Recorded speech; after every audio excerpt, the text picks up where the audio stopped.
नमस्कार, आप देख रहे हैं राजधानी लाइव और आपके साथ मैं हूं निशा रौतेला। तो चलिए राजधानी लाइव की शुरुआत करते हैं राजधानी की इस बड़ी खबर के साथ। राजधानी दिल्ली में 4 दिसंबर को नगर निगम चुनाव के लिए वोटिंग होनी है। चुनाव से पहले आबकारी विभाग ने शुक्रवार से रविवार तक शराब की बिक्री पर प्रतिबंध लगाने का फैसला किया है। इसके अलावा दिल्ली मेट्रो रेल कॉरपोरेशन ने जानकारी साझा की है कि चुनाव के दिन सभी मेट्रो ट्रेन सेवाएं सभी टर्मिनल स्टेशनों में सुबह 4 बजे से शुरू होंगी। एमसीडी के 250 वार्डों के वोटों की गिनती 7 दिसंबर को होनी है। दिल्ली आबकारी विभाग कमिश्नर कृष्ण मोहन उप्पू ने बताया कि एक्साइज रूल 2010 के नियम 52 के तहत 2 से 4 दिसंबर तक और 7 दिसंबर को वोटों की गिनती के दिन ड्राई डे रहेगा। इस दिन शराब की दुकानें, क्लब, बार में शराब की बिक्री पर रोक होती है। नोटिफिकेशन के मुताबिक आपको बता दें कि दिल्ली में 2 दिसंबर शुक्रवार को शाम 5:30 बजे से 4 दिसंबर 5:30 बजे तक ड्राई डे रहेगा। इसके अलावा 7 दिसंबर को वोटों की गिनती के दिन भी ड्राई डे यानी शराब की बिक्री पर प्रतिबंध रहेगा।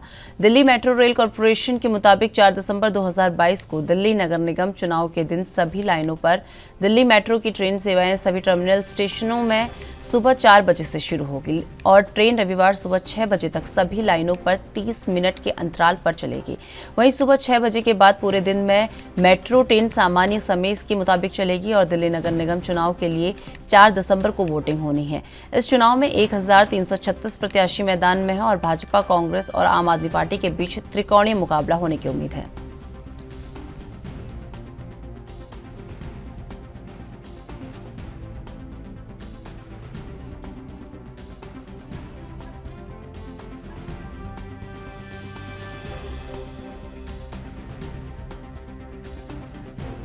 बता दें कि 4 दिसंबर को एमसीडी चुनाव को लेकर वोटिंग होनी है और ऐसे में आपको बता दें कि कल जो प्रचार प्रसार था कल थम गया है और सभी राजनीतिक पार्टियां पूरे जोरों शोरों से लगी है और अब आपको बता दें कि वोटिंग के दिन और वोटिंग की गिनती के दिन शराब की जो बिक्री है उस पर प्रतिबंध रहेगा और आबकारी विभाग द्वारा ये निर्देश दिया गया है। ड्राई डे की घोषणा जो है आबकारी विभाग द्वारा की गई है।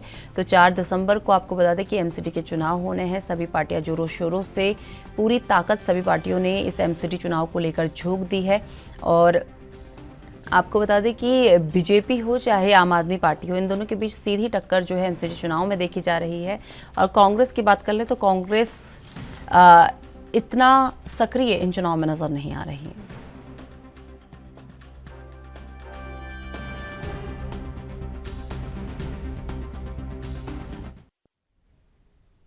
तो इस खबर पर अधिक जानकारी के लिए मेरे साथ मेरे सहयोगी राजीव तिवारी इस वक्त दिल्ली से मेरे साथ जुड़ चुके हैं।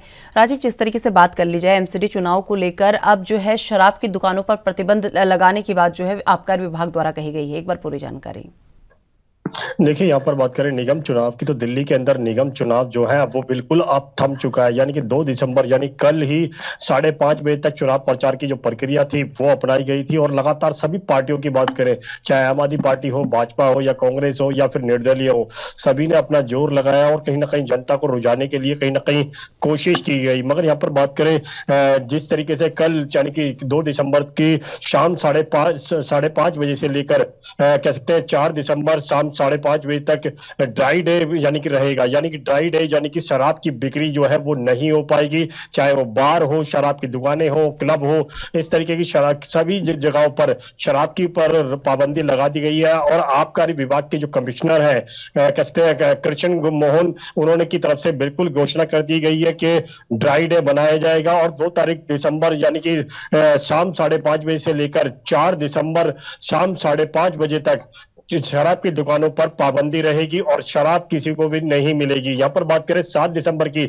7 दिसंबर को वोटों की गिनती होनी है तो उस दिन भी ड्राई डे की घोषणा की गई है। मगर यहाँ पर बात करें मेट्रो की तो डीएमआरसी की तरफ से जरूर सुविधाएं देने की बात की जा रही है क्योंकि रविवार यानी 4 दिसंबर को सुबह 4 बजे से ही मेट्रो सेवाएं जो है वो शुरू की जाएंगी और हर आधे घंटे के अंदर एक मेट्रो सेवा मिलती रहेगी और 6 बजे के बाद नॉर्मल सामान्य तरीके से मेट्रो सेवाएं जो है वो मिलेंगी। मगर यह बात करें निगम चुनाव की तो निगम चुनाव को लेकर जो सरगर्मी देखने को मिल रही थी या फिर आरोप प्रत्यारोप देखने को मिल रहा था वो सबसे ज्यादा भाजपा और आम आदमी पार्टी के बीच में कड़ी टक्कर मानी जा रही थी और कहीं ना कहीं दोनों के जो आरोप प्रत्यारोप थे वो एक दूसरे के ऊपर थे। कांग्रेस की बात करें तो कांग्रेस जो है इस दौड़ के अंदर कहीं ना कहीं पिछड़ती हुई नजर आई। बेशक राहुल गांधी की तरफ से भारत जोड़ो यात्रा की गई और लगातार जनता को जोड़ने की कोशिश की गई, मगर वो कोशिश जो है वो निगम चुनाव के अंदर नहीं देखने को मिली। जी राजीव, वहीं बात कर लें, कल जिस तरीके से प्रचार प्रसार का आखिरी दिन था, तो ऐसे में सभी पार्टियों ने क्या क्या कार्यक्रम रखे थे, कितने जोरों शोरों में पार्टियां जो है दिखाई दे रही थी?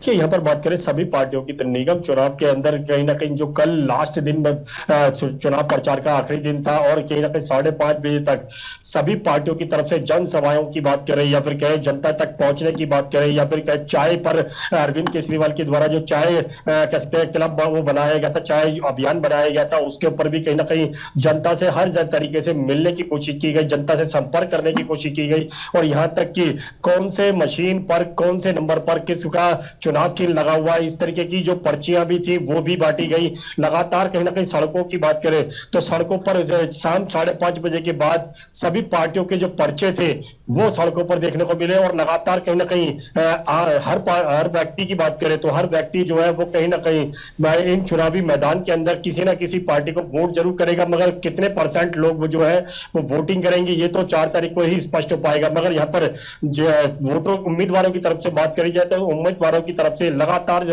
वोटरों को ले जाने के लिए लगातार उनसे संपर्क किया गया, यहाँ तक कि फूलों की वर्षा भी करवाई गई, यहाँ तक कि आम आदमी पार्टी के कुछ उम्मीदवारों ने तो सड़कों पर झाड़ू लेकर भी झाड़ू लगाई, ताकि ये भी कहा गया कि निगम के अंदर अगर वो आते हैं तो कहीं ना कहीं साफ सफाई जो है वो ही करेंगे और भाजपा के द्वारा नहीं की गई है। भाजपा की तरफ से भी आरोप लगाए गए, तमाम आरोप जो थे एक दूसरे के ऊपर लगाए गए। मगर कांग्रेस की बात करें तो कांग्रेस ने भी कहीं ना कहीं अपना जोर जो है वो लगाने की कोशिश की। कुछ उम्मीदवारों की तरफ से बात करें तो कांग्रेस के जो कुछ उम्मीदवार है यानी कि जहां पर कांग्रेस का गढ़ है वहां पर जरूर कोशिशें देखने को मिली और जनता तक पहुंचने की भी भरपूर कोशिश की गई। जी राजीव, वहीं बात उन प्रत्याशियों की कर लेते हैं जो इस बार चुनावी मैदान में है, एमसीडी चुनावी मैदान में है, तो ऐसे में प्रत्याशियों का क्या कहना है? देखिए यहाँ पर बात करें प्रत्याशियों की तो प्रत्याशियों की तरफ से बिल्कुल कहीं ना कहीं अपनी तरफ से जोर आजमाइश की गई, यहाँ तक कि जनता तक पहुंचने की कोशिश की गई और लगातार कसते उम्मीदवारों की बात करें तो 1336 उम्मीदवार हैं जो इस निगम चुनाव के अंदर अपनी अपनी किस्मत आजमा रहे हैं। मगर यहाँ पर बात करें जनता की तो जनता किसको पसंद करेगी ये तो 4 तारीख को ही स्पष्ट हो पाएगा और बैलेट बॉक्स के अंदर किस तरीके से कह सकते हैं जो कह सकते हैं लोगों का वोट होगा वो किस तरीके से डाला जाएगा ये भी देखना को होगा। मगर यहाँ पर बात करें 7 दिसंबर को ही घोषणा हो पाएगी कि कौन जीता है और कौन हारा है और कौन से वार्ड से कौन जीतकर सामने आया। मगर यहाँ पर बात करें उम्मीदवारों की तो उम्मीदवारों की तरफ से बिल्कुल हर तरीके से कोशिश की गई है, हर तरीके से वोटरों को रिझाने की भी कोशिश की गई है, लगातार उनसे संपर्क भी किए गए, उनके घर तक उनके द्वार तक पहुंचने की कोशिश की गई। मगर जनता किसको पसंद करेगी ये तो जनता के ऊपर ही निर्भर करता है। मगर 4 तारीख को इसके ऊपर फैसला जरूर बैलेट बॉक्स के अंदर जाता हुआ नजर आएगा। जी वहीं अगर बात कर ले चुनाव बहिष्कार, इस दौरान कहीं चुनाव बहिष्कार देखने को मिला हो? देखिए बिल्कुल सही कहा आपने, यहाँ पर बात करें चुनाव बहिष्कार जो बिल्कुल देखने को मिला, नरेला इलाके की बात करें तो वहां पर भी गोविंदपुरी कॉलोनी की बात करें वहां पर भी कई लोगों ने चुनाव बहिष्कार किया, यहाँ तक कि आम आदमी पार्टी के जो विधायक है वहां से उनकी तरफ से भी कहीं ना कहीं जनता की तरफ से उनको भी कहीं ना कहीं पत्र दिए गए थे कि शिकायतें दी गई थी कि उनके वार्ड के अंदर गलियां सही नहीं है, रोड सही नहीं है, ज्यादा जगह पानी भर जाता है। और यही चीज जो है नरेला की बात करें या फिर कहें भवाना की बात करें, काफी इलाकों के अंदर इस तरीके की परेशानियां हैं। मगर दिल्ली के अंदर की बात करें, दिल्ली के अंदर आम आदमी पार्टी की सरकार है तो कहीं ना कहीं आम आदमी पार्टी को उन इलाकों के अंदर भी काम करना चाहिए था जहां पर अभी तक जो क्या कह सकते हैं काम नहीं हुआ है या फिर कहे पानी की समस्या है, सीवरों की समस्या है, इस तरीके की समस्या को दूर करना चाहिए था। मगर कहीं ना कहीं एक दूसरे के ऊपर सिर्फ आरोप लगाए कि ये निगम के अंदर आता है तो निगम के अंदर भाजपा की सरकार है। मगर यहां पर बात करें जिस तरीके से आम आदमी पार्टी जो है वो दिल्ली के अंदर है तो निगम के अंदर भी कुछ निगम पार्षद जो है वो आम आदमी पार्टी के हैं, मगर उनकी तरफ से भी काम नहीं किया गया, जिसकी वजह से कहीं ना कहीं जनता जो है वो आम आदमी पार्टी से भी और भाजपा से कहीं ना कहीं नाराज होती हुई नजर आ रही है। कई जगह तो बहिष्कार भी किया गया है, सीधे सीधे कहीं ना कहीं वोट ना देने के लिए भी कहा गया है कि हम किसी भी पार्टी के या किसी भी उम्मीदवार को वोट नहीं करेंगे। मगर यहाँ पर बात करें ड्राई डे की या फिर कहें मेट्रो सेवाओं की, वो जरूर घोषणा की गई है और शराब की जो बिक्री पर पाबंदी लगाई है उससे कहीं ना कहीं शराब के जो पीने वाले हैं या फिर शराब को कहीं ना कहीं चुनावी मैदान के अंदर इस्तेमाल किया जाता है उनके अंदर कहीं जरूर निराशा जरूर देखने को मिलेगी। जी वहीं अगर बात कर ले सभी पार्टियों की, चाहे बीजेपी की हो, आम आदमी पार्टी की हो या कांग्रेस की बात हो, तो किस सीट पर किसे सबसे ज्यादा चुनौती देखने को मिल रही है? देखिए यहाँ पर बात करें कसके लगातार कहीं ना कहीं एक दूसरे के ऊपर आरोप भी देखने को मिले। चुनावी मैदान की बात करें, भाजपा और आम आदमी पार्टी के बीच में कड़ी टक्कर मानी जा रही है। मगर यहाँ पर जिस तरीके से मलकागंज क्षेत्र की बात करें तो यहाँ पर तीन उम्मीदवार खड़े थे, जो पहले भाजपा की तरफ से, कांग्रेस की तरफ से और कहीं ना कहीं आम आदमी पार्टी की तरफ से। आम आदमी पार्टी की बात करें तो वहां से जो उम्मीदवार ने अपना नॉमिनेशन भरा था, उनका नॉमिनेशन रद्द हो गया और सीधा सीधा टक्कर हुई फिर कांग्रेस और भाजपा की।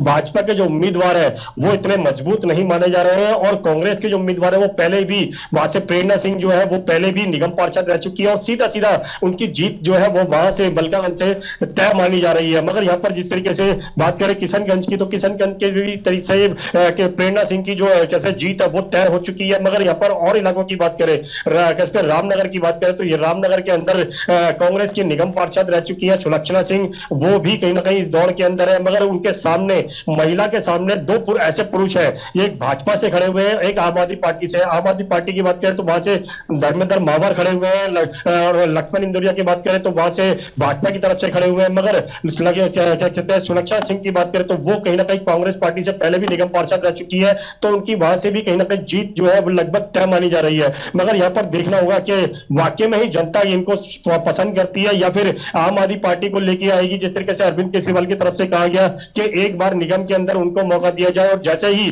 दिल्ली के अंदर मौका दिया गया तो उनको भी निगम के अंदर भी मौका दिया जाए, ताकि जिस तरीके से दिल्ली के लोगों के लिए काम किया गया तो निगम की द्वारा भी कहीं ना कहीं जनता को सुविधाएं दी जाए। जी राजीव, वहीं बात अगर मतदान को लेकर कर लें, क्योंकि 4 दिसंबर को एमसीडी के चुनाव होने हैं, काफ़ी नज़दीक अभी समय आ चुका है, तो इसमें मतदान को लेकर क्या क्या तैयारी कर ली गई है? जो पोलिंग पार्टियां हैं उन्हें कब रवाना किया जाएगा? क्या प्रशिक्षण उन्हें अभी तक दिया गया? एक बार पूरी जानकारी।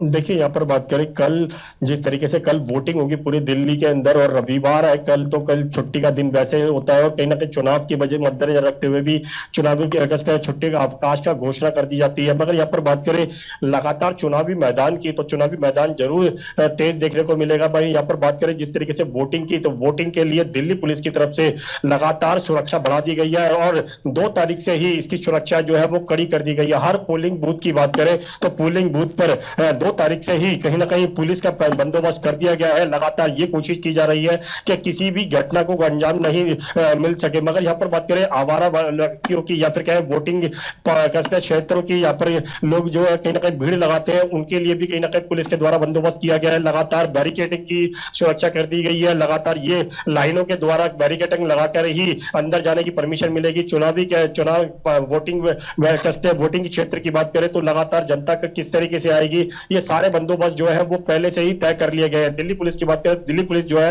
वो हर तरीके से मूवमेंट पर निगाह रखेगी और लगातार दिल्ली पुलिस के जवान जो है वो हर जगह पर तैनात कर दिया गया है। बीएसएफ के जवान भी तैनात कर दिए गए हैं और सीसीटीवी कैमरे की मदद से हर पोलिंग बूथ पर निगाहें दिल्ली पुलिस की रहेंगी। जी चलिए राजीव, बहुत बहुत धन्यवाद हमारे साथ जुड़ने के लिए और ये तमाम जानकारी हमारे साथ साझा करने के लिए।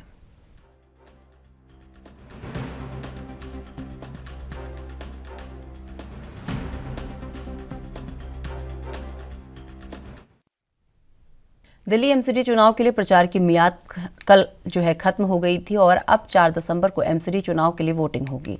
एमसीडी चुनाव प्रचार में भारतीय जनता पार्टी, आम आदमी पार्टी और कांग्रेस ने अपनी पूरी ताकत झोंक दी। आपको बता दें कि एमसीडी चुनाव के लिए 250 वार्डों में वोटिंग होनी है और वहीं 7 दिसंबर को मतदान की गिनती की जाएगी। चुनाव में 1349 उम्मीदवार मैदान में अपनी किस्मत को आजमाएंगे और वहीं आपको बता दें कि दिल्ली एमसीडी चुनाव को लेकर सुरक्षा की चाक चौबंद व्यवस्थाएं की गई है। दिल्ली पुलिस ने 30,000 जवानों की तैनाती की है और आपको बता दें कि दिल्ली पुलिस कानून व्यवस्था के स्पेशल सीपी प्रीति हुड्डा ने कहा कि मतदान के दिन 30,000 पुलिस बल को तैनात किया गया है।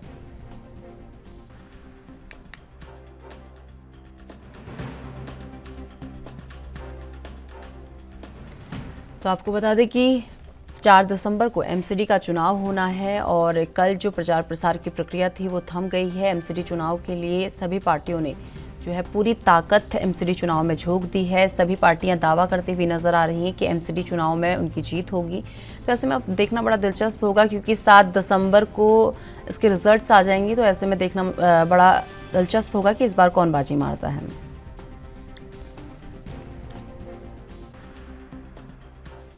तो इस खबर पर अधिक जानकारी के लिए मेरे सहयोगी दिल्ली से शिवम पांडे इस वक्त मेरे साथ जुड़ चुके हैं। शिवम, जिस तरीके से बात कर ली जाए, एमसीडी चुनाव जो है अब काफी नजदीक आ चुका है, ऐसे में जो प्रचार प्रसार का शोर था वो भी कल थम चुका है। अगर बात अब सुरक्षा की कर ली जाए तो सुरक्षा के कितने कड़े इंतजाम किए गए हैं? जी बिल्कुल निशा जी, मैं आपको बताना चाहता हूँ कि एमसीडी चुनाव का जो प्रचार प्रसार था खत्म हो चुका है। 4 दिसंबर को वोटिंग होगा, 7 दिसंबर को परिणाम रिजल्ट आएगा। उसमें 250 वार्ड में 149 1349 प्रत्याशी खड़े हुए। लेकिन वही हम बात कर ले सुरक्षा को लेकर, तो सुरक्षा दिल्ली पुलिस के 30,000 जवान खड़े अपनी पूरी मुस्तैदी के साथ खड़े होंगे। और वही हम बात कर सीआरपीएफ और आरपीएफ भी लगातार मौजूद रहे, क्योंकि ये हम बात करें कि एमसीडी चुनाव को लेकर निर्वाचन आयोग भी काफी मुस्तैदी से चप्पे चप्पे पर नजर रख रहा है। क्योंकि हम सीसीटीवी की बात करें कि जो सीसीटीवी हर जगह हर कोने पे चप्पे चप्पे लगवाया जा रहा है, क्योंकि ये देखने वाली बात होगी कि एमसीडी चुनाव एक दिल्ली में अहम चुनाव होता है, जिसको लेकर आम आदमी पार्टी, बीजेपी, कांग्रेस पूरी ताकत झोंक दी है। अब बस कुछ ही दिन बचे हैं, 4 तारीख को मतदान होगा, 7 तारीख को रिजल्ट आएगा। जी शिवम, जिस तरीके से आप धरातल पे जाते रहते हैं और ग्राउंड रिपोर्टिंग वहां से करते हैं, तो ऐसे में धरातल पर अगर देखा जाए तो कौन सी पार्टी कितनी तैयार नजर आ रही है? जी, आपने कहा कि कल चुनाव प्रचार का जब लास्ट आखिरी दिन था तो हम धरातल पे गए, वहां पे देखे कि आम आदमी पार्टी, बीजेपी और कांग्रेस लगातार अपनी जोरों शोरों से बल के साथ, प्रबल बल के साथ अपना प्रदर्शन कर रही थी। क्योंकि कल के बाद प्रचार प्रसार थम गया, उसको लेकर सभी पार्टियां अपनी अपनी राजनीतिक हिसाब से, चाहे बात कर ले घोषणा पत्र या मैनिफेस्टो के हिसाब से लुभाने वाले वादे कर रही हैं।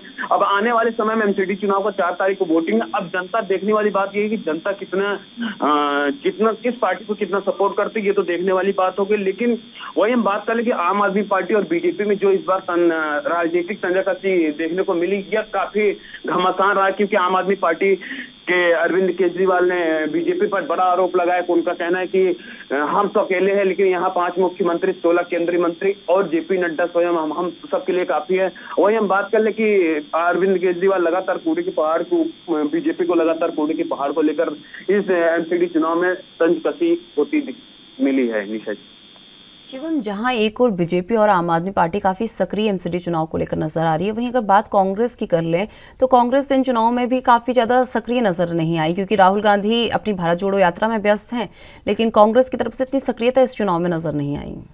बिल्कुल आपने सही कहा कि कहीं ना कहीं देखा जाए कि अनिल कुमार की अध्यक्षता में उन्होंने कहा कि हम शीला दीक्षित के मुद्दों को लेकर चलेंगे। क्योंकि शीला दीक्षित जब दिल्ली की मुख्यमंत्री थी तो एमसीडी या दिल्ली सरकार के अंदर इतना अच्छा काम किया कि हम उनको ही लेकर चलेंगे। क्योंकि हम बात करें कांग्रेस ने सिर्फ जमीनी हकीकत, जो जमीन जीरो ग्राउंड पे वही दिखाने का काम किया। जो प्रदर्शन किया, बाहुबली नेता थे, वो ऐसा कुछ नहीं किया कांग्रेस ने। क्योंकि कांग्रेस कह रही है कि मैं लगातार, मेरी टक्कर है आम आदमी पार्टी से, बात करें बीजेपी से, लेकिन हम इस बार कहीं ना कहीं कुछ सीट पर मैं अपने प्रत्याशी विजय होंगे। क्योंकि कांग्रेस की दावा विजय की कर ही रही, क्योंकि वो उनका ये कहना है कि साफ तौर से इस बार एमसीडी में सरकार आई है। क्योंकि शीला दीक्षित ने जो दिल्ली के अंदर काम करके दिखाया है, चाहे वो बीजेपी की सरकार हो या कांग्रेस आम आदमी पार्टी की सरकार हो, 8 साल से उन्होंने करके नहीं दिखाया। लेकिन शीला दीक्षित जी ने जो दिल्ली का काम करके दिखाया है वो बहुत सराहनीय है। क्योंकि अब जो पार्टियां वो सिर्फ दिल्ली की जनता के साथ सौतेला व्यवहार ही कर रही है। नेहा जी, वहीं शिवम, अगर बात कर ली जाए, सभी पार्टियों ने पूरे जोर शोर से जो है प्रचार प्रसार किया। कल ये प्रचार प्रसार का जो शोर था वो भी थम गया। तो ऐसे में बात अगर अब जनता की कर ली जाए, लुभावने वादे जनता के साथ कर लिए गए हैं, सारी चीज़ें, तमाम प्रक्रियाएं जो है अपना ली गई हैं, लेकिन ऐसे में अब बात जनता की कर ली जाए तो जनता का क्या कुछ कहना है?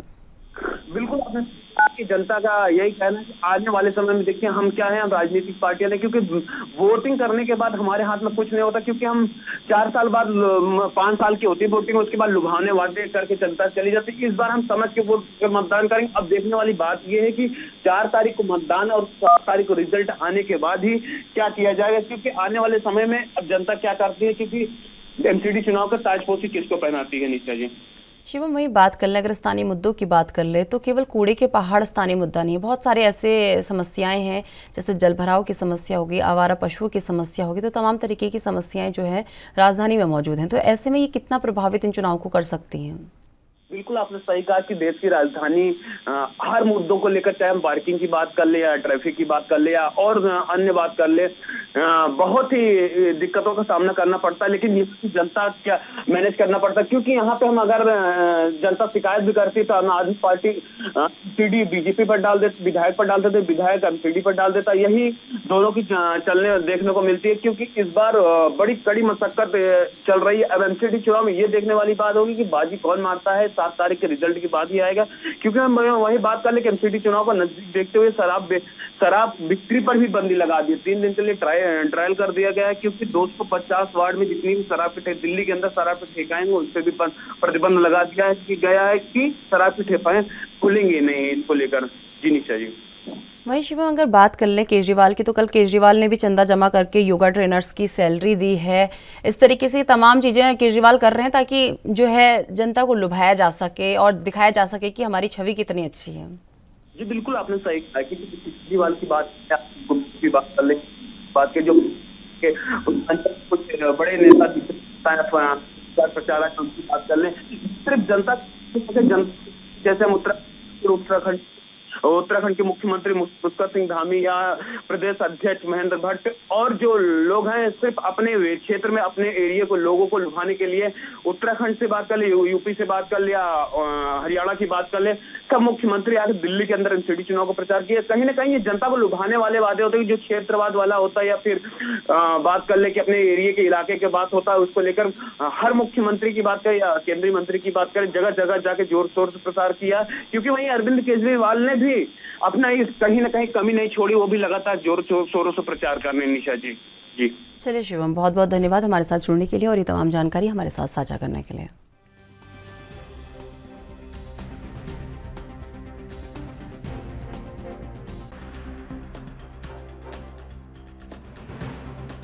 कार्यों के किसानों के साथ नज़दीकी और निरंतर संपर्क के लिए आपको बता दें कि बागवानी मंत्री और खाद्य मंत्री ने निर्देश दिए हैं और बागवानी मंत्री ने कहा कि शुक्रवार को बागवानी विभाग के जिला अधिकारियों को सभी ब्लॉक अधिकारियों के संपर्क नंबरों की सूची प्रकाशित करने के निर्देश दिए हैं, जिससे जरूरत पड़ने पर किसान उनसे सलाह और परामर्श जो है कर सकते हैं। बागवानी विभाग में चल रहे प्रोजेक्टों और गतिविधियों की समीक्षा के लिए जिलाधिकारियों के साथ बैठक की अध्यक्षता करते हुए फौजा सिंह सरारी ने संबंधित अधिकारियों को हिदायत दी कि वो किसानों को रेशम की खेती संबंधित अपेक्षित तकनीकी जानकारी और सहयोग दें, ताकि किसानों को रेशम की कीड़ों की पैदा करने और पालन पोषण करने किसी तरह की मुश्किल का सामना इसमें ना करना पड़े। उन्होंने किसानों को बागवानी अपनाने के लिए प्रोत्साहित करने के लिए जागरूकता मुहिम चलाने के लिए भी कहा। राज्य में बागवानी को बढ़ावा देने के लिए चल रहे विभिन्न प्रोजेक्ट के बारे में कैबिनेट मंत्री को अवगत कराते हुए डायरेक्टरेट बागवानी शैलेंद्र कौर ने बताया कि तकरीबन 2900 एकड़ से अधिक क्षेत्रफल को नए बागों के अधीन लाया गया है। इसके तहत और अधिक क्षेत्रफल को बागों के अधीन लाने के लिए भी ठोस प्रयास किए जा रहे हैं। इसके अलावा राज्य में मधुमक्खी पालन को प्रोत्साहित करने के लिए 11,000 मधुमक्खी के बक्से खरीदने के साथ साथ सीमांत पानी की कमी वाले क्षेत्रों में छोटे प्लांटों जहां पारंपरिक खेती लाभप्रद नहीं है, वहां पर अधिक लाभ वाली फसलों की कृषि के लिए लगभग 90 संरक्षित संरचनाओं को विकसित करने के लिए कार्य करने के आदेश दिए गए हैं।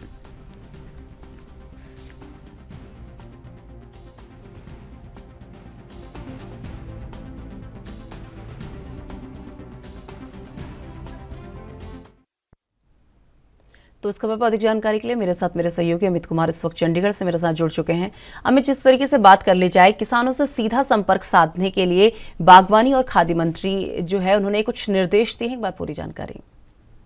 जी बिल्कुल, देखिए बागवानी और खाद्य मंत्री फौजा सिंह सरारी की तरफ से बाकायदा हम कह सकते हैं कि जितने भी बागवानी के साइंटिस्ट हैं उनका नंबर उनके जनता करने के लिए कहा है। देखिए सीधे तौर पे हम कह सकते हैं कि पंजाब एक खेती बाड़ी सूबा है, इसमें हम कह सकते हैं कि बागवानी भी होती है और खेती भी होती है और दोनों ही अहम रोल किसानों के लिए अदा करते हैं, उनकी मेजर सोर्स ऑफ इनकम का।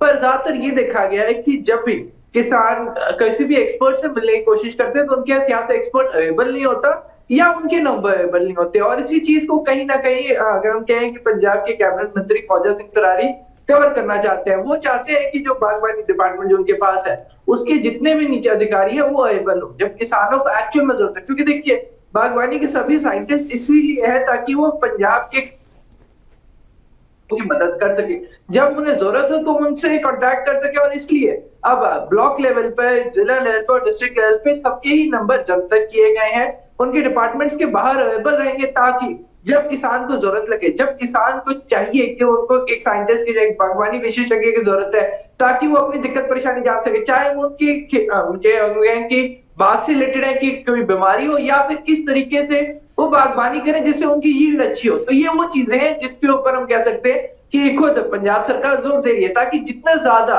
और मॉडर्न तरीके से हमारे किसान खेती करेंगे और बागवानी करेंगे, उतना ही अच्छा उनका प्रॉफिट होगा और उतने ही कम रिस्क में वो रहेंगे। और इसी चीज के ऊपर जोर देते हुए एक मेजर कदम हम कह सकते हैं कि बागवानी मंत्री फौजा सिंह सरारी की तरफ से उठाया गया, ताकि हमारे किसानों को कोई दिक्कत परेशानी ना हो जब जरूरत पड़े उन्हें। अमित, वहीं बात कर ले, कुछ प्रोजेक्ट्स की भी बात की गई है जो किसानों के लिए कुछ प्रोजेक्ट्स लाए गए हैं, चाहे वो मधुमक्खी पालन को लेकर हो या किसी और चीज को लेकर हो, तो कुछ प्रोजेक्ट्स की बात भी की है, एक बार उसे लेकर भी पूरी जानकारी।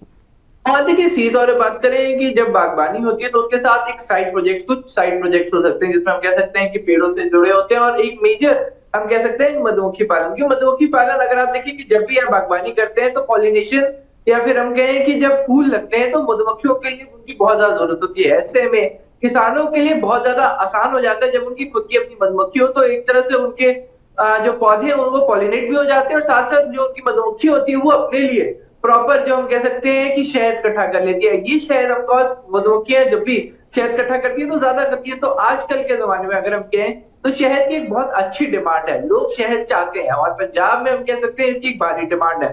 तो इसकी तरफ कहीं ना कहीं मधुमक्खी पालन की तरफ भी उन्होंने जोर दिया है, क्योंकि इससे एक अच्छी साइड इनकम। और देखिए, जो मधुमक्खियों का शहद है वो आप पूरे साल इस्तेमाल कर सकते हैं, कि एक बार आपने स्टोर कर दिया तो उसका पूरे साल आप कह सकते हैं कि सेल की जा सकती है। तो एक अच्छी साइड इनकम हमारे सभी बागवानी किसानों के लिए हो सकती है, और इस चीज को कहीं ना कहीं जोर दिया जा रहा है। साथ साथ अवेयरनेस रखी जा रही है कि क्या क्या साइड अलाउंग, देखिए खेत के अलावा आप कहें बागवानी के अलावा और क्या क्या एड ऑन कर सकते हैं, उसके ऊपर मुझे जोर दिया जा रहा है। वहीं अगर बात बागवानी को लेकर की जाए तो बागवानी को बढ़ावा देने के लिए और किसानों तक हर तरीके की सूचना मिले, इसके लिए तो खैर निर्देश जारी कर ही दिए गए हैं, लेकिन बागवानी को बढ़ावा देने के लिए अभी तक सरकार ने क्या कुछ किया है? देखिए, बागवानी को बढ़ावा देने के लिए तो सीधे तौर पे देख सकते हैं कई मेजर चीजें, जिससे हमने अभी मधुमक्खियों की बात की, तो उसके लिए मधुमक्खियों को रखने के लिए स्पेशल बक्से आते हैं, करीब 11,000 के करीब बक्सों। उसके साथ साथ हम कह सकते हैं पानी की कमी वाले क्षेत्रों में अगर हम कहें कि पानी की सप्लाई को लेकर तैयारियां की जा रही हैं, साथ साथ पंप्स और जो कंसेशन देने की उन सबकी ओर जोर दी जा रही है। तो आप देखें कि यहाँ पर पंजाब सरकार कहीं ना कहीं डाइवर्सिफिकेशन पे जोर दे रही है, कि देखिए जो हम लोग लगातार चुनने की बजाय और जो फिक्स एक साइकिल में फंस चुके हैं, उससे निकालने का एक अच्छा तरीका बागवानी माना जा रहा है, और उसी की तरफ हम कह सकते हैं कहीं ना कहीं पंजाब सरकार जोर दे रही है। वो चाहते हैं कि हमारे किसान में कैसे अलग अपॉर्चुनिटी है, उनके पास अगर किसी तरह की मौसम की मार पड़ती है उनपे, तो किसी तरीके से अपने आप को पूरी तरह से वो दिक्कत में ना फंसे, और उनके पास एक पार्शियल साइड इनकम हो, ताकि वो अपना रोजी रोटी और अपने घर का खर्चा चला सके। अमित, वहीं किसानों का क्या कुछ कहना है इस पर? देखिए, किसानों ने इस चीज का एक बहुत अच्छे स्वागत किया, उन्होंने चीज मानी है कि अगर हमारे पास एक साइड इनकम रहेगी तो हमारे लिए अच्छा है, हमें इस चीज का कोई दो राय नहीं है। अगर सरकार हमें प्रॉपर सहायता देती है, अगर सरकार हमें प्रॉपर साइंटिस्ट प्रोवाइड करती है, समय से हमें खाद प्रोवाइड करती है, ट्रेनिंग प्रोवाइड करती है, और मधुमक्खी जैसे ऑप्शन प्रोवाइड करती है, तो हम इसे क्यों नहीं अपनाएंगे। ये एक अच्छी पहल है जिससे हमारा ही फायदा है, और कोई भी चीज जो हमारे लिए फायदेमंद होगी हम उसको जरूर अपनाएंगे, पर शर्त यह है कि एक्चुअल में वो चीज प्रोवाइड की जाए, सिर्फ हवाई बातें ना हो। जो मेजर पहल करने की बात की गई है वो ग्राउंड लेवल पे भी हो, कि नंबर, उन्होंने एक एग्जांपल दिया कि नंबर तो मौजूद कर दिया बना दिया गया, पर अगर इस नंबर पे कॉल करने पे कोई नहीं उठाएगा तो इसका फायदा क्या। तो कहीं ना कहीं वो प्रैक्टिकलिटी पे जोर दे रहे हैं कि जो वादे किए जा रहे हैं वो प्रैक्टिकली पूरे किए जाए, तो इसका पूरा पूरा स्वागत कर रहे हैं। चलिए अमित, बहुत बहुत धन्यवाद हमारे साथ जुड़ने के लिए और ये तमाम जानकारी हमारे साथ साझा करने के लिए।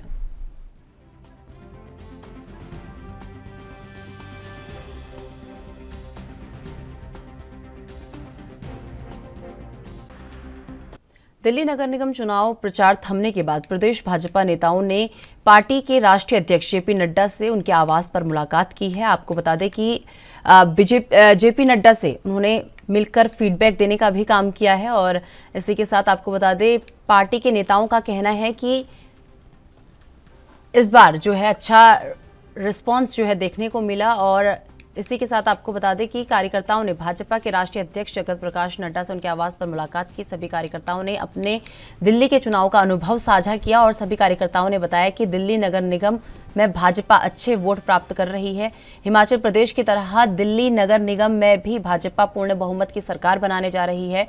डॉक्टर राजीव भारद्वाज ने बताया कि दिल्ली चुनाव में सभी कार्यकर्ताओं ने अच्छा काम किया है और इस कामकाज का ब्यौरा राष्ट्रीय अध्यक्ष जगत प्रकाश नड्डा के समक्ष रखा है। बैठक में भाजपा के वरिष्ठ नेता युवराज बोध, वंदना योगी, प्रतिभा कंवर, अंजना शर्मा, नीना शर्मा, शीतल शर्मा, पिंकी गोयल, वर्षा ठाकुर और रेखा उपस्थित रहे।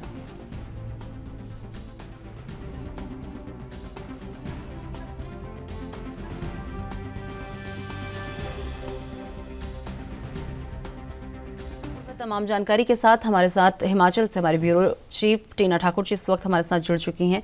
टीना जी, जिस तरीके से बात कर रहे हैं, बीजेपी के नेताओं ने जेपी नड्डा से दिल्ली में मुलाकात की है और हिमाचल चुनाव को लेकर फीडबैक उन्हें दिया है। जी बिल्कुल, दिल्ली नगर निगम चुनाव प्रचार में हिमाचल भाजपा महिला मोर्चा सहित बड़े अन्य पदाधिकारी भी भाजपा के दिल्ली में डटे हुए थे और कल प्रचार थमने के बाद कल जेपी नड्डा से उन्होंने उनके घर पर आवास पर मुलाकात की और उन्हें पूरी फीडबैक दी। ये अगर हम कहेंगे समीक्षात्मक बैठक भी जेपी नड्डा ने हिमाचल के बारे में ली तो गलत नहीं होगा। उन्होंने जाना उनसे कि हिमाचल में किस तरह की परिस्थितियां और भाजपा कितनी सीटें जीत रही हैं। तो इस पर जो यहाँ से टीम गई थी उन्होंने बताया है कि हिमाचल में वो काफी आश्वस्त नजर आ रहे हैं कि हिमाचल में 40 से ज्यादा सीटें वो ले रहे हैं और उसके अलावा जो पार्टी जो है वो पूर्ण बहुमत से एक बार फिर से सत्ता में काबिज होने की। टीना जी, वही बात कर ले बीजेपी नेताओं की, जिस तरीके से बीजेपी नेता जीत का दावा करते हुए नजर आ रहे हैं, इससे ऐसा लग रहा है कि नेताओं ने कहीं ना कहीं चुनाव को भांप लिया अच्छी तरीके से कि हम ही जीतने वाले हैं, या कुछ ऐसा रिस्पॉन्स इन्हें देखने को मिल रहा है जिस पर ये इतना बड़ा दावा ठोकते हुए नजर आ रहे हैं। जी देखिए, जब भी चुनाव होते हैं उसके बाद बूथ वाइज ये लोग बैठक करते हैं और उनकी बूथ की क्या रिपोर्ट रहती है, क्योंकि चाहे कांग्रेस है चाहे भाजपा, कोई भी राजनीतिक दल अपनी बूथ की रिपोर्ट वो लेते हैं कई दिनों तक। जब इलेक्शन जब मतदान हो जाता है उसके बाद वो अपने बूथ की रिपोर्ट लेते हैं और बूथ की रिपोर्ट के हिसाब से वो एक आकलन करते हैं कि हम लोगों को किस बूथ पर कितना हम बड़ा कर रहे हैं या कहाँ हम लूज कर रहे हैं, तो उसका आकलन होता है। हालांकि अगर हम ये कहें कि मतगणना से पहले हर दल या हर उम्मीदवार अपनी जीत की जो है दावेदारी पेश करता है, कहता है कि वो जीत रहा है, लेकिन असली जो हकीकत है वो तो 8 दिसंबर से पता लगेगी कि भाजपा को यहाँ पे जनादेश मिलता है या कांग्रेस को। लेकिन फिलहाल दोनों ही दल, कांग्रेस की बात करें, दोनों दल काफी आश्वस्त नजर आ रहे हैं। दोनों दलों का भी यही मानना है कि 40 से ऊपर वो दोनों सीटें जीत रहे हैं। हालांकि किसका विश्वास उस दिन जनादेश उनको हिमाचल की सरकार देती है, ये तो 8 दिसंबर को पूरा पता लग जाएगा। लेकिन अभी फिलहाल अगर हम कहें कि दोनों ही दल आश्वस्त नजर आ रहे हैं, दोनों ही दल दावा कर रहे हैं कि 40 से ऊपर वो सीटें जीत रहे हैं, तो हम ये कह सकते हैं कि दोनों दलों का अपना अपना आंकलन है। लेकिन असली हकीकत तो जनता ने जिसको जनादेश होगा उसको उसकी सरकार जो है 8 दिसंबर को यहाँ पर बनेगी। जी टीना जी, वही बात कर ले, कितने बीजेपी नेताओं ने कल जो है जेपी नड्डा से मुलाकात की है और फीडबैक देने के बाद जेपी नड्डा ने क्या कुछ कहा है? जी देखिए, बैठक में जो वरिष्ठ नेता थे, क्योंकि उससे पहले भी एमसीडी चुनाव में काफी नेता गए थे, हालांकि कुछ वापस भी लौट गए थे, लेकिन कल तक जो डटे हुए थे वरिष्ठ नेता थे युवराज बोध कुल्लू से समझ सकते हैं, वंदना योगी हैं और प्रतिभा कंवर जो महिला मोर्चा की प्रदेश प्रवक्ता है और अंजना शर्मा जो कोषाध्यक्ष है। मतलब अगर आप ये कहें कि महिला मोर्चा ने ही वहाँ पे मोर्चा संभाल रखा तो गलत नहीं होगा। काफी वो जो उन्होंने वहाँ पे जो प्रचार किया उसके बाद जो जेपी नड्डा से मुलाकात की और उनको फीडबैक दिया कि हिमाचल में जो अभी तक का जो आंकलन है या जो अभी तक का जो सर्वे है भाजपा का अपना अंदरूनी, उसके हिसाब से वो बढ़त हासिल कर रहे हैं और सत्ता में आने वाले हैं। यही उन्होंने जेपी नड्डा को भी वहाँ पे फीडबैक दी है। जी टीना जी, वही बात कर लें, हिमाचल चुनाव के बाद अन्य पार्टियों की क्या स्थितियां यहाँ पर बनी हुई हैं? देखिए, हिमाचल में हमेशा से दो पारंपरिक राजनीतिक दलों में आपस में मुकाबला होता रहा है, भाजपा और कांग्रेस में। लेकिन इस बार आम आदमी पार्टी भी मुकाबले में थी। हालांकि मुकाबले से पहले ही जो भी कारण रहे, लेकिन आम आदमी पार्टी एक तरह से हार मान चुकी थी, एक तरह से प्रचार में बिल्कुल पिछड़ गई थी और कोई भी उनके नेता यहाँ पे उसके बाद नहीं पहुंचे। तो आम आदमी पार्टी तो फिलहाल बिल्कुल शांत है, क्योंकि उनके हिसाब से तो क्योंकि पहला इलेक्शन वो लड़ने जा रहे थे तो उनको तो कुछ वोट, उनका वोट प्रतिशत बढ़ भी जाए, उनकी भी वही पार्टी है, लेकिन असली मुकाबला भाजपा और कांग्रेस के बीच है। और दोनों ही दल, जिस तरह से मैंने पहले भी बताया कि दावा अपना अपना ठोक रहे हैं कि हम सत्ता में आ रहे हैं। और अगर हम कांग्रेस की बात करें, कांग्रेस भी काफी आश्वस्त है, क्योंकि उसका कहना है कि उसने यहाँ की जनता की नब्ज पकड़ी है। जो पिछले 5 सालों में जो जनता बस थी भाजपा सरकार से, वो चीजें उन्होंने कांग्रेस जनता को आश्वस्त किया है कि जब वो सत्ता में आएंगे तो ये सब चीजों पर काम करेंगे और जनता को बड़ी राहतें प्रदान करेंगे। हालांकि भाजपा मिशन करती है या सत्ता में कांग्रेस को जनादेश यहाँ की जनता देती है, ये आज संभव नहीं पता लग पाएगा जी। टीना जी, वही बात अगर कांग्रेस की कर लें तो इस बार कांग्रेस के पास कई मुद्दे थे, चाहे बागवानी का मुद्दा हो, चाहे अग्निवीरों का मुद्दा हो, तो तमाम तरीके के मुद्दे इस बार, ओल्ड पेंशन स्कीम का मुद्दा हो, तो तमाम तरीके के जो मुद्दे हैं इस बार कांग्रेस के पास थे। तो ऐसे में चुनाव के बाद कांग्रेस का सर्वे क्या कुछ कह रहा है? जी देखिए, कांग्रेस तो काफी आश्वस्त नजर आ रही है, क्योंकि उनका कहना है कि हमने 1.5 महीने पहले ही ओपीएस देने की घोषणा उन्होंने कर दी थी कि हम सत्ता में आने पर ओपीएस देंगे। हिमाचल की अगर हम बात करें, कर्मचारी काफी बड़ी भूमिका निभाते हैं सत्ता परिवर्तन में या सत्ता हासिल करने में, तो कांग्रेस ने वो नब्ज पकड़ ली थी और उनका मानना है कि कर्मचारियों ने उसे वोट किया है और कर्मचारियों ने उसे ही वोट किया होगा।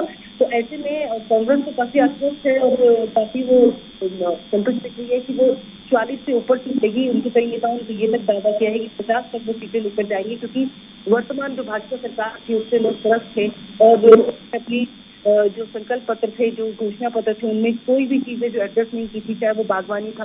हालांकि महिलाओं के लिए दोनों ने अपने अपने घोषणा पत्रों में अलग अलग विभाग में वादे किए हैं।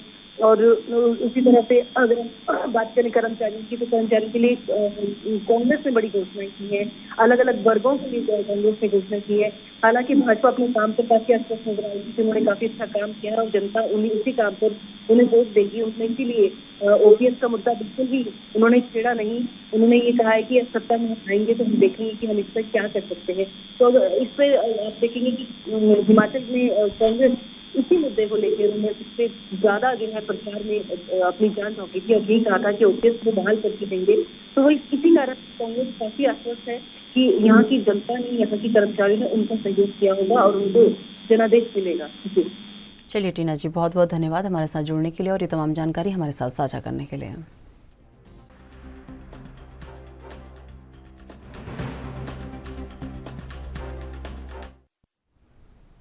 महाराष्ट्र में महान मराठा योद्धा छत्रपति शिवाजी महाराज को लेकर एक बार फिर एक बयान सामने आया है। इसे लेकर सूबे की राजनीति अब गर्मा गई है। ताजा विवाद शिंदे फडणवीस सरकार में मंत्री मंगल प्रताप लोढ़ा के बयान से शुरू हुआ है, जिसे लेकर शिवसेना आक्रामक हो गई है।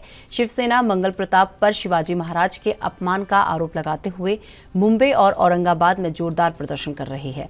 उद्धव गुट के नेता मंत्री लोढ़ा से उनसे इस्तीफा मांगने की मांग की जा रही है। शिवसेना ने चेतावनी दी है कि लोढ़ा अगर मंत्री पद पर बने रहे तो उन्हें मुंबई में कहीं निकलने नहीं दिया जाएगा। मुंबई के शिवसेना सांसद अरविंद सावंत आंदोलन की अगुवाई कर रहे हैं और प्रदर्शनकारियों ने विरोध के दौरान मंगल प्रताप को 4th क्लास की इतिहास की किताब तोहफे के तौर पर देने की बात कही है। सावंत ने तंज कसते हुए कहा कि यदि वे इस किताब को भी पढ़ लें तो उन्हें छत्रपति शिवराय का सही इतिहास पता चल जाएगा।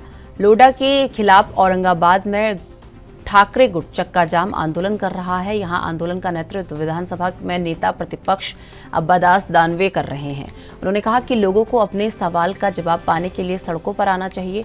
शिवसेना ने छत्रपति शिवाजी महाराज के खिलाफ राज्यपाल भगत सिंह कोश्यारी की कथित आपत्तिजनक टिप्पणी की भी निंदा की है। नासिक रोड में शिव जन्मोत्सव समिति की ओर से अभिनव आंदोलन भी किया गया और समिति के कार्यकर्ताओं ने राज्यपाल कोश्यारी को पद से हटाने की भी मांग की। शिवसेना सांसद संजय राउत ने कहा कि छत्रपति का बार बार अपमान किया जा रहा है। बीजेपी के नेता लगातार मराठा योद्धा के खिलाफ आपत्तिजनक बयान दे रहे हैं। बीजेपी में शिवाजी महाराज का अपमान करने की होड़ लगी है। ये सब समय पर रुकना चाहिए।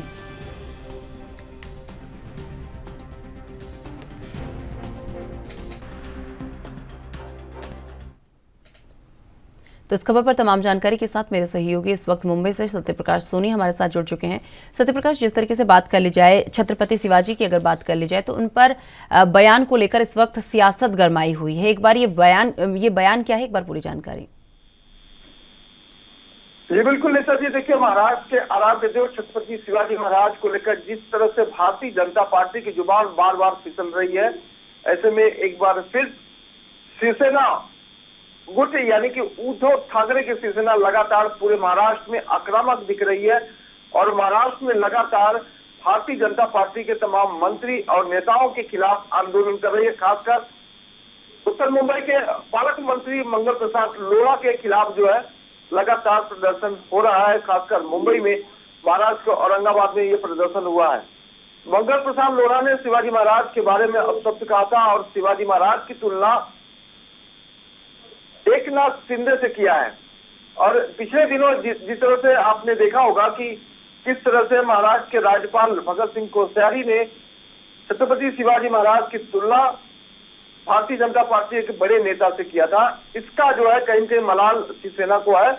इसी लिहाज से शिवसेना लगातार जो है भारतीय जनता पार्टी के मंत्री और नेताओं के खिलाफ आंदोलन कर रही है और यह मांग कर रही है कि भारतीय जनता पार्टी बार बार महाराष्ट्र के आराध्य छत्रपति शिवाजी महाराज की अवहेलना कर रही है, उनका अपमान कर रही है, वो कतई बर्दाश्त नहीं किया जाएगा। सत्यप्रकाश, जिस तरीके से बयान दिया गया, सियासी गलियारे में जो है अब गूंज काफी तेज हो चुकी है इस बयान की, तो ऐसे में जो है उद्धव गुट द्वारा आंदोलन किया जा रहा है, कल भी जो है आंदोलन किया गया, तो कितने कार्यकर्ताओं को हिरासत में लिया गया है? बिल्कुल, देखिए मुंबई से महाराष्ट्र में जिस तरह से लगातार आंदोलन हो रहा है, हिरासत में लेकर उन्हें हालांकि छोड़ दिया जाता है लेकिन 141 की नोटिस के साथ। लेकिन जिस तरह से लगातार भारतीय जनता पार्टी के नेता अब जो है छत्रपति शिवाजी महाराज की तुलना जो है भारतीय जनता पार्टी के नेताओं से और एकनाथ शिंदे गुट से कर रहे हैं, वो बेहद शर्मनाक है। क्योंकि लगातार जो है छत्रपति शिवाजी महाराज की महाराष्ट्र में जो है पूजा होती है, उन्हें देवता के तौर पर पूजा जाता है, उन्हें आराध्य देव कहा जाता है। लेकिन महाराष्ट्र में जिस तरह से सियासत चल रही है, उससे यह साफ हो रहा है कि किस तरह से ओछी राजनीति जो है की जा रही है, जिसको लेकर मुंबई पुलिस और महाराष्ट्र पुलिस लगातार सैनिकों पर ऊपर आक्रामक है। क्योंकि इस तरह से उपद्रव करना, हालांकि 2 दिसंबर से लेकर अगले आने वाले समय तक जो है धारा 144 मुंबई में लगाई गई है। क्योंकि जिस तरह से लगातार आंदोलन प्रदर्शन किया जा रहा है और एकनाथ शिंदे भारतीय जनता पार्टी की सरकार महाराष्ट्र में है, तो इसी लिहाज से मुंबई पुलिस के एहतियातन 144 धाराएं जो लगाकर लोगों को चेताया गया कि इस तरह की कोई आंदोलन प्रदर्शन न करे जिससे मुंबई पुलिस को मजबूरन उन्हें हिरासत में लेना पड़े। भाई सत्यप्रकाश, अगर उद्धव गुट की बात कर ली जाए तो उद्धव गुट की तरफ से चेतावनी भी जो है मंगल प्रभात लोढ़ा को दी गई है कि अगर ये मुंबई से कहीं बाहर जाता, अगर ये इस्तीफा नहीं देते और मुंबई से कहीं बाहर जाते हैं तो हम इन्हें मुंबई से बाहर निकलने नहीं देंगे। ऐसी इस तरीके की चेतावनी जो है उद्धव गुट द्वारा दी गई है। देखिए, शिवसेना गुट के नेता अरविंद सावंत ने सीधे तौर पर ऐसा कहा है कि मंगल प्रसाद लोढ़ा ने जिस तरह से शिवाजी महाराज की तुलना भारतीय जनता पार्टी के नेता से की है, एकनाथ शिंदे से किया है, वह बेहद शर्मनाक है। इसको हम कतई बर्दाश्त नहीं करेंगे। इसको लेकर अगर भारतीय जनता पार्टी के नेता मंगल प्रसाद लोढ़ा माफी नहीं मांगते हैं तो उन्हें मुंबई से बाहर नहीं निकलने दिया जाएगा, उन्हें कार्यक्रम में शामिल होने नहीं दिया जाएगा। इस तरह की चेतावनी दी गई है। इसीलिए मुंबई पुलिस ने धारा 144 लगाकर किसी भी इस तरह का आपत्तिजनक स्थिति पैदा न हो, इसके लिए तमाम एहतियातन कोशिश कर रही है। चलिए सत्यप्रकाश, बहुत बहुत धन्यवाद हमारे साथ जुड़ने के लिए और ये तमाम जानकारी हमारे साथ साझा करने के लिए। तो चलिए फिलहाल वक्त हो चुका एक छोटा सा ब्रेक का, ब्रेक के बाद फौरन हाजिर होते हैं।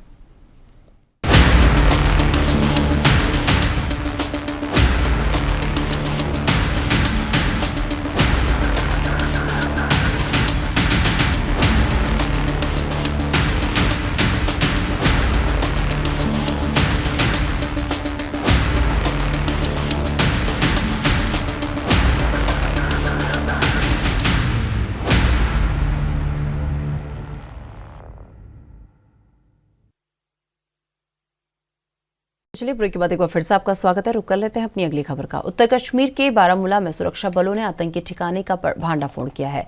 जिले के उड़ी में एलओसी के पास पुलिस और सेना ने हथियार, गोला बारूद और हेरोइन की खेप को जब्त किया है। इस मामले में पुलिस और सेना की जांच जारी है। जानकारी के अनुसार पुलिस और सेना के 8 आरआर के जवानों की संयुक्त टीम ने उड़ी में एलओसी के पास एक आतंकी ठिकाने से 2 AK-74 rifle, 2 pistol, 117 AK round और हेरोइन के 10 पैकेट बरामद किए हैं। सुरक्षा बलों ने आसपास के इलाकों को घेरकर तलाशी अभियान भी चलाया। वहीं पुलिस इस संबंध में मामला दर्ज कर आगामी कार्रवाई में जो है पुलिस ने शुरू कर दी है।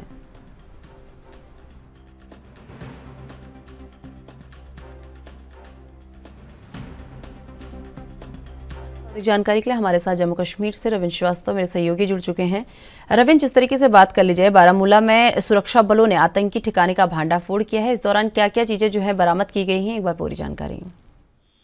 जी बिल्कुल, देखिए लगातार सीमा पार से घुसपैठ की कोशिश जो है वो तेज होती नजर आ रही है, क्योंकि लगातार जिस प्रकार से सर्दी का मौसम शुरू हो चुका है और बर्फबारी जो है वो फिलहाल कम हुई है, लेकिन आने वाले दिनों में बर्फबारी ज्यादा होगी। इससे पहले बड़ी घुसपैठ जो है वो आतंकियों की तरफ से की जा रही है, और यही कोशिश जो है उत्तरी कश्मीर के कमलकोटा इलाके जो है वहां पर हुई थी, जो उड़ी का ही सेक्टर पड़ता है। वहां पर सीमा पार से तस्करी की एक बड़ी कोशिश जो है सुरक्षा बलों ने नाकाम की है। हथियार और हेरोइन की बड़ी खेप बरामद की है। घुसपैठ के कुछ संकेत मिले थे, जिसके बाद सुरक्षा बलों ने फायरिंग की और आतंकी जो है वो अपना सामान वही छोड़कर भाग गए। और जिसके बाद जब तलाशी अभियान चलाया गया तो वहां पर हथियारों के साथ साथ हेरोइन के 10 पैकेट जो हैं वो भी बरामद किए हैं। तो ये दर्शाता है कि लगातार बर्फबारी होने से पहले आतंकी बड़ी वारदातों को अंजाम देना चाहते हैं, चाहे वो मादक पदार्थ हो या फिर हथियार हो। उनको लेकर लगातार आतंकी जो है वो सीमा पार करने की कोशिश जो है वो कर रहे हैं। और यही वजह है कि उसके बाद जब आतंकियों पर फायरिंग की गई और पूरे इलाके को उसके बाद सेना, जम्मू कश्मीर पुलिस के जवानों ने पूरे रास्तों डालने पर जो है AK-47, 2 मैगजीन, AK-47 की 174 गोलियां जो है, चाइनीज पिस्टल जो है 2 बरामद की गई है, और 10 पैकेट जो हेरोइन जो है वो भी बरामद किया गया है। जी निशा। रविंद्र, वहीं बात कर ले, जिस तरीके से आतंकवाद एक बहुत बड़ा मुद्दा जो है जम्मू कश्मीर में है, ऐसे में चुनाव को कितना प्रभावित कर सकता है आतंकवाद का मुद्दा? देखिए आतंकवाद अब कहीं ना कहीं चुनावों को जिस प्रकार से अब प्रयास जो है वो तेज हो चुके हैं। लगातार कोशिशें जो है यही की जा रही है कि किसी भी तरीके से चुनाव जो है वो हो पाए, लेकिन अभी फिलहाल जो है चुनाव जो है वो अभी कहा जाए तो अभी नहीं हो रहे हैं। लेकिन अगर चुनाव होते हैं तो आतंकवाद एक बहुत बड़ा मुद्दा रहेगा, क्योंकि पार्टियां जो है वो लगातार भाजपा को अपने निशाने पर घेरेंगी।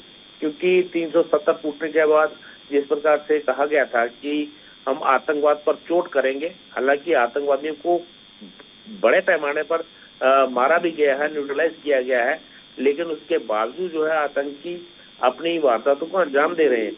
उसकी वजह साफ है कि पाकिस्तान नहीं चाहता है कि घाटी के अंदर अमन शांति हो। लेकिन आतंकवाद, जिस प्रकार से आपने पूछा कि चुनावों को लेकर कितना बड़ा असर पड़ेगा, तो आतंकवादियों को लेकर कहीं ना कहीं अगर चुनाव होते हैं तो उससे पहले पूरे कश्मीर संभाग को, जो कश्मीर संभाग है, वहां पर सुरक्षा की पुख्ता इंतजाम जो है वो किए जाएंगे। अतिरिक्त सुरक्षा बल की तैनाती जो है वो की जाती है। तो ऐसे में अगर आतंकवादी अगर अपनी नापाक हरकत को अंजाम देने की कोशिश करेंगे तो उनको मारा, न्यूट्रलाइज किया जाएगा, जैसे पहले भी होता रहा है। और आए दिन जिस प्रकार से, हालांकि अभी कुछ दिन पहले ही कहा जाए तो कई आतंकी वारदातें जो हैं मई और जून माह में देखने को मिली थी, जिसके बाद से वहाँ के कर्मचारी जो हैं उन्होंने प्लान कर लिया था। लेकिन बीच बीच में इक्का दुक्का वारदात जो है वो होती है, जिससे के चलते कहीं ना कहीं लोगों के मन में भय रहता है। लेकिन अगर चुनावों की बात करें तो अतिरिक्त कंपनियां तैनात कर दी जाती हैं और चुनाव अमन और शांतिपूर्वक तरीके से करवाने के लिए सुरक्षा एजेंसियां जो हैं वो पूरी तरह से मुस्तैद रहती हैं और सरकारें भी जो हैं उसमें पूरा साथ देती हैं। जी रविंद्र, वहीं बात कर ले, आतंकवाद को रोकने के लिए और क्या क्या कदम उठाए जा रहे हैं? जिस तरीके से एक बहुत अच्छा जो है आतंकियों का कल भांडाफोड़ जो है सुरक्षा बलों ने किया है, लेकिन इसके अलावा और क्या क्या कदम उठाए जा रहे हैं कि आतंकवाद पर जल्द से जल्द काबू पाया जा सके? जी देखिए, जब से जम्मू कश्मीर यूटी बनाया गया है उसके बाद से लगातार आतंकियों पर कार्रवाई करने के लिए, चाहे सुरक्षा एजेंसियां हों या यूटी सरकार हो या फिर केंद्र सरकार हो, लगातार बातचीत जो है केंद्र सरकार की यूटी सरकार से होती रहती है। और वहीं जितनी भी सुरक्षा एजेंसियां हैं या सुरक्षा बल हैं उनसे लगातार यही मीटिंग की जाती है कि किसी प्रकार से आतंकवाद का सफाया किया जाए।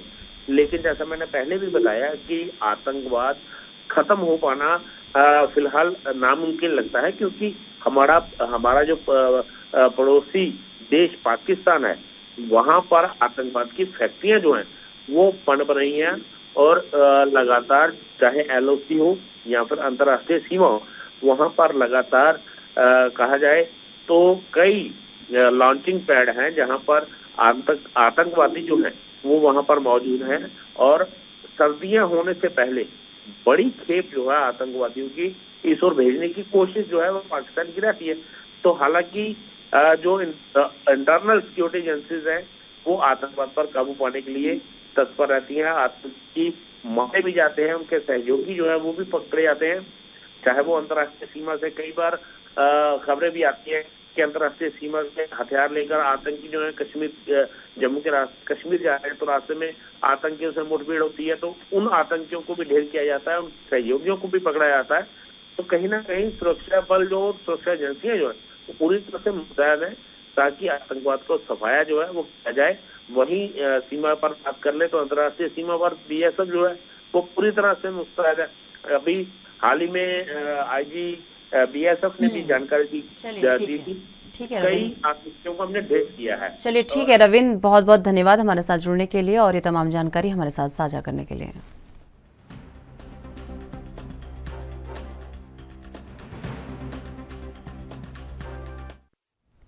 तो चलिए मेरे साथ राजधानी लाइव में बस इतना ही। देश दुनिया की तमाम बड़ी खबरों के लिए देखते रहिए NB न्यूज़। नमस्कार।